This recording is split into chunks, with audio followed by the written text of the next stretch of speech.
आज आप महान स्वतंत्रता सेनानी, संघर्षशील जुझारू युग पुरुष हरियाणा के निर्माता पूजनीय स्वर्गीय चौधरी देवीलाल जी के जन्मदिन पे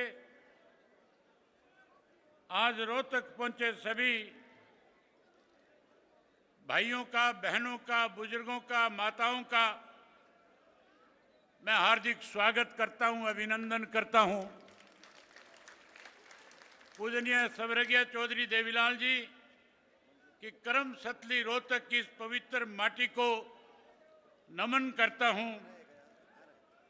पूजनीय स्वर्गीय चौधरी देवीलाल जी ने देश की आज़ादी के लिए अपना बचपन व जवानी को जेल की सलाखों में गुजारा। देश को आज़ाद कराने में चौधरी देवीलाल जी का एक महत्वपूर्ण योगदान था। उन्होंने हमेशा किसान, मजदूर, गरीब, दलित, पिछड़े, कमेरे व छोटे दुकानदार के हितों के लिए संघर्ष किया और बड़े से बड़े पदों को ठोकर मारने में देर नहीं लगाई। देश को आज़ाद कराने में आदरणीय स्वर्गीय चौधरी देवीलाल जी की मुख्य भूमिका रही। हरियाणा के निर्माण में चौधरी देवीलाल जी की अहम भूमिका रही। साथियों, इमरजेंसी 1975 में लगी, कांग्रेस ने इमरजेंसी लगाई और इमरजेंसी के बाद अगर हरियाणा प्रदेश में सबसे पहले किसी व्यक्ति की गिरफ्तारी हुई तो उस शख्स का नाम भी आदरणीय स्वर्गीय चौधरी देवीलाल था। जहां चौधरी देवीलाल जी को जेल की सलाखों के पीछे भेज दिया, वहीं स्वर्गीय चौधरी ओम प्रकाश चौटाला जी को भी 19 वर्ष तक जेल की सलाखों के पीछे रहना पड़ा।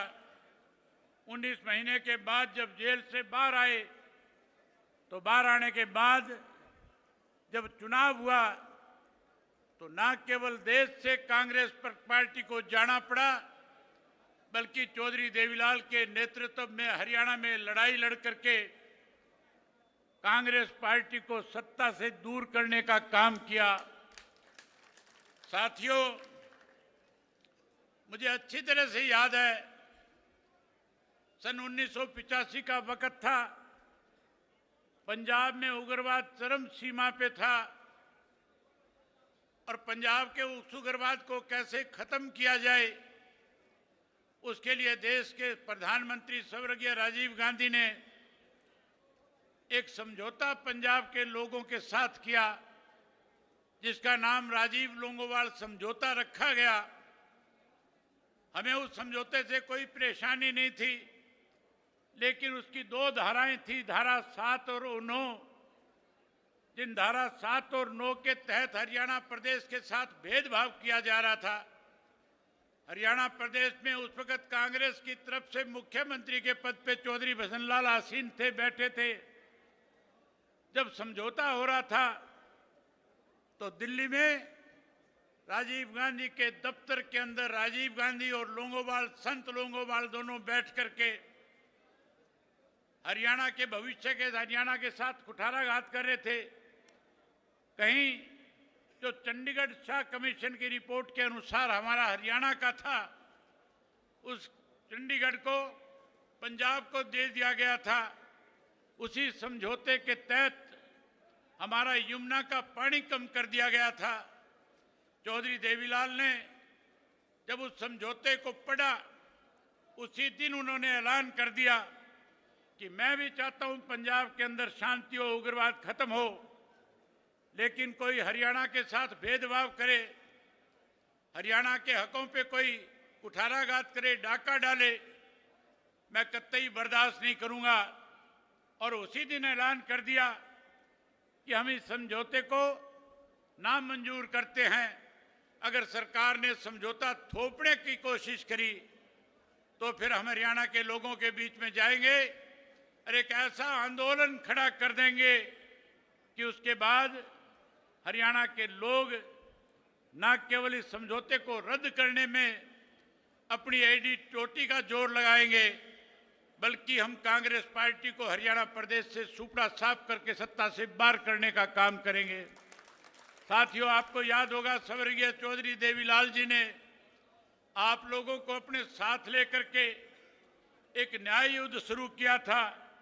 एक ऐसा न्याय युद्ध था जब हिसार से चौधरी देवीलाल पैदल चले और पैदल चल करके जब दिल्ली की तरफ कूच कर रहे थे तो पहले सैकड़ों की संख्या में लोग उनके साथ चले थे। अखबार के लोग लिखते थे कि चौधरी देवीलाल का निर्णय गलत है, चौधरी देवीलाल ने गलत फैसला ले लिया।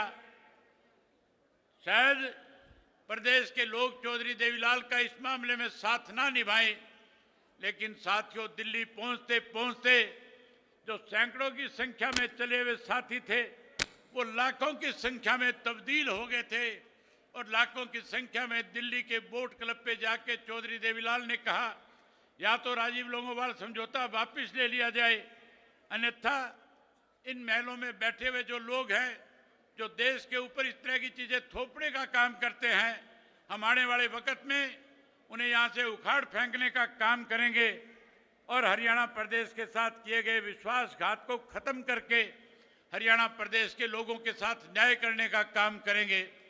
साथियों, आपके सहयोग और समर्थन से सन 1987 में जब चुनाव हुआ तो जिन कांग्रेस के लोगों ने हरियाणा प्रदेश को कहीं बर्बाद करने की ठान रखी थी, उन्हीं हरियाणा प्रदेश में आम जनता ने चौधरी देवीलाल के साथ खड़े होकर के उस विधानसभा के चुनाव में कांग्रेस पार्टी का सुपड़ा साफ कर दिया था। 90 में से 85 सीटें जिता करके प्रदेश की सत्ता सौंपने का काम किया था।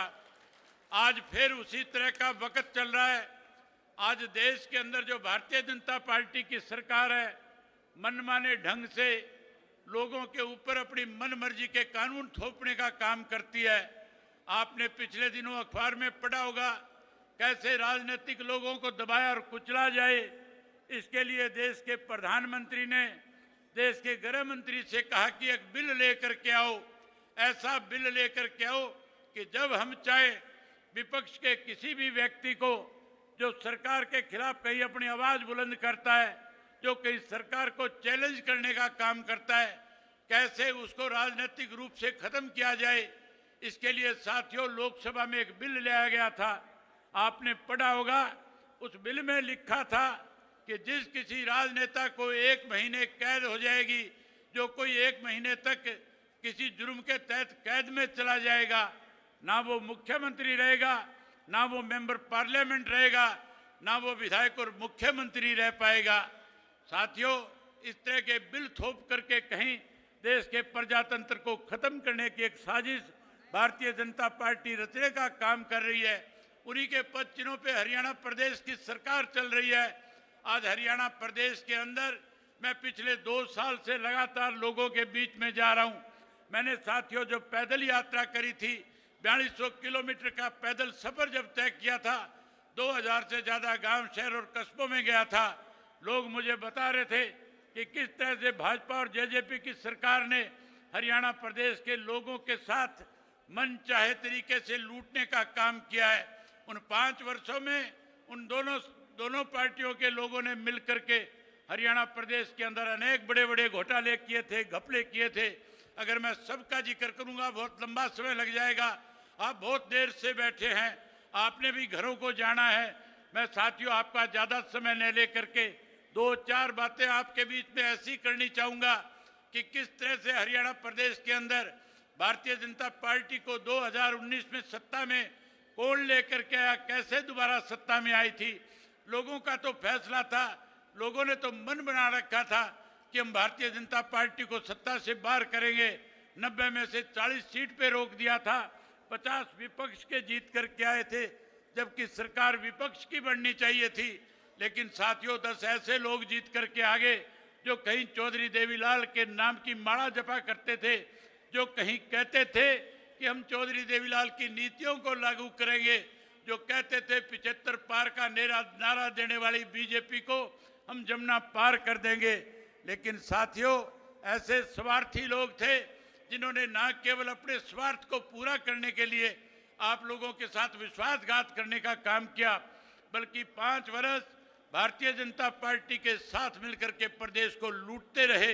प्रदेश के अंदर अनेक घोटाले किए, शराब घोटाला किया, धान घोटाला किया, वही साथियों रजिस्ट्री का घोटाला किया और रजिस्ट्री के साथ साथ अनेक ऐसे घोटाले थे, अगर सबका जिक्र करूंगा बहुत टाइम लगेगा।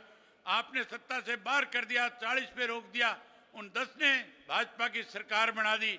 उसके बाद लोगों ने मुझे बताया कि अब की बार जब चुनाव आएगा, जो 10 लोगों ने बीजेपी की सरकार बनाई है, इनका सुपड़ा साफ करेंगे, इन्हें सबक सिखाएंगे। आज मैं हरियाणा प्रदेश के कोने कोने से होकर के आपके बीच में आया हूं। पिछले 2 वर्ष से लोगों से मिल रहा हूं। हर व्यक्ति एक ही बात कहता है कि हमने भाजपा के साथ मिली हुई जो लोग थे, जजपा वालों को सबक सिखा दिया, उनको हमने सत्ता से बाहर कर दिया। जो सत्ता में बने रहना चाहते थे उन्हें माइनस पे ला करके खड़ा कर दिया। मैं जब पूछता था कि भाजपा जजपा का कोई नाम लेवा बचा है क्या, लोग कहते थे कोई नहीं बचा। मैं आज लाखों लोग आए हैं, आपसे पूछता हूं, आप हरियाणा प्रदेश के कोने कोने से चल करके आए हो, आज कोई जेजेपी का नाम लेने वाला इस प्रदेश में बचा है क्या? मैं आपसे पूछना चाहता हूं, प्रेस के लोग सबको दिखाएंगे, आप जोर से बोल करके बताओ कि जजपा का पूर्ण रूप से सफाया हो गया कि नहीं हो गया? पूर्ण रूप से सफाया हो गया।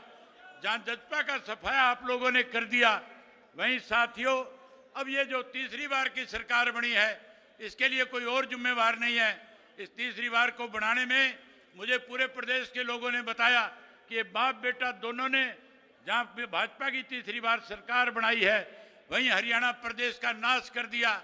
मैं आपसे पूछना चाहता हूं, ये तीसरी बार की सरकार के लिए कौन जिम्मेवार है, कौन दोषी है, कौन षड्यंत्रकारी है? तो जिस तरह से आपने जजपा का सुपड़ा साफ किया है, मैं उम्मीद करूंगा कि आने वाले समय में आप जैसे जजपा का सुपड़ा साफ करके आए हो, उसी तरीके से इस कांग्रेस पार्टी का भी सुपड़ा साफ करके इंडियन नेशनल लोकदल पार्टी को 2029 में सत्ता में लेकर के आओगे। साथियों, ये कांग्रेसी हमारे बारे में कहते थे, ये हुड्डा और इसका बेटा दोनों लगातार पिछले 2 वर्ष से प्रदेश में जहां कहीं भी गए, भाजपा के खिलाफ कुछ कहने की बजाय केवल एक ही बात कहते थे, इंडियन नेशनल लोकदल पार्टी तो वोट काटू पार्टी है। साथियों, ये कहते थे कि हम बी टीम है।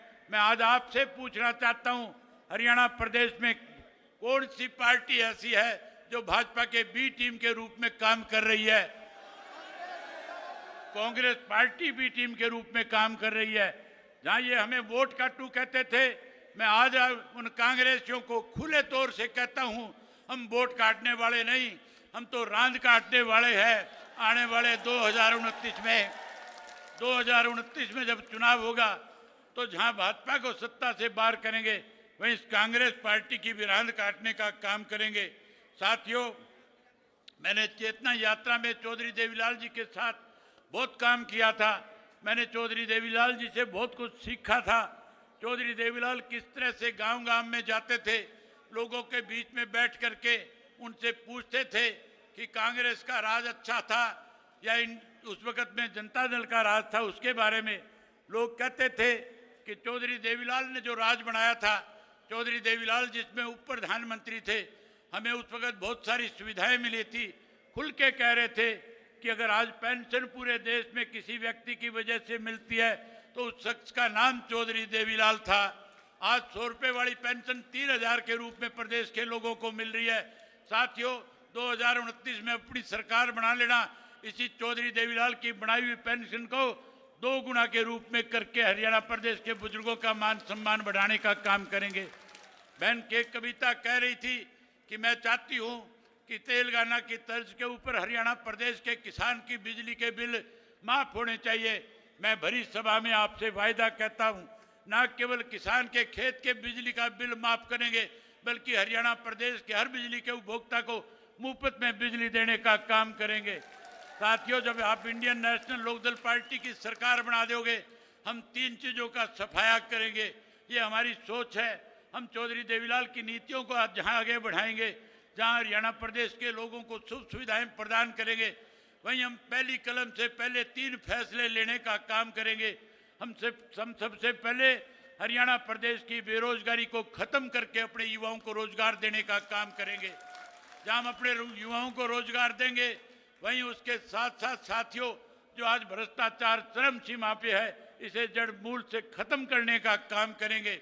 अभी मेरे से पहले इस बात का जिक्र हो रहा था कि आज हरियाणा प्रदेश में फिरौतियां मांगी जाती है, आज हरियाणा प्रदेश में कत्लेआम किया जाता है, आज हरियाणा प्रदेश में बेकसूर लोगों को मार दिया जाता है, आज अपहरण किए जाते हैं, आज बलात्कार किए जाते हैं।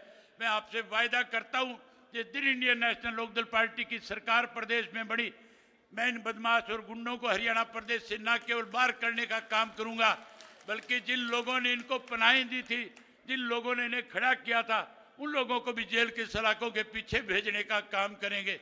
साथियों, आप बहुत देर से बैठे हो, मैं आपसे और ज्यादा वक्त नहीं लेना चाहता, केवल एक बात कहकर के आपसे इजाजत चाहूंगा। मैं उम्मीद करूंगा कि हमारे इंडियन नेशनल लोकदल पार्टी में आज जितने भी साथी शामिल हुए हैं, मैं उन सब का स्वागत करता हूं, उन सब का अभिनंदन करता हूं, उन्हें विश्वास और भरोसा दिलाता हूं कि हम अपने कार्यकर्ताओं से उनका 21 का सम्मान करने का काम करेंगे। वहीं आप इतनी बड़ी संख्या में आए, आपने मेरी बात को सुना, आपने मुझे अपना आशीर्वाद दिया। आज आशीर्वाद देने आए हो कि नहीं आए हो?